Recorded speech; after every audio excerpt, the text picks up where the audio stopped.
Sa mahilig mag-fried rice tulad ko, eto, gumawa ko ng sweet corn fried rice. Ayan, napakasarap. Pwede din to sa mga vegetarian. So, unang-una ay magpainit lang tayo ng kunting cooking oil. Igigisa lang muna natin itong bawang. At pagkatapos ay lalagyan natin ng sibuyas. Ayan, about 2 tablespoons of chopped onion. Gisahin lang natin hanggat sa medyo lumambot.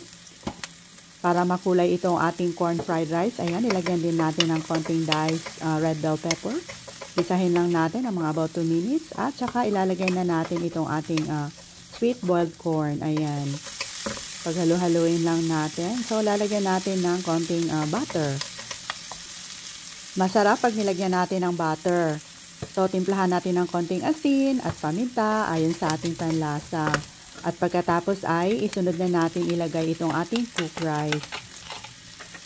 Basmati rice nga pala yung ginamit natin dito. Pwede din naman jasmine rice or kung anong rice na meron tayo sa bahay. So, nilagyan din natin ng konting light soy sauce, about 1 tablespoon. Ayan, paghalu-haluin lang natin. Lalagyan din natin ng konting sugar at saka chopped spring onions. So, continue cooking lang ng mga about 1 minute. At pagkatapos ay pwede na nating i-serve kaagad. So, itry nyo na din to mga mamshay, ay talagang napakasarap po.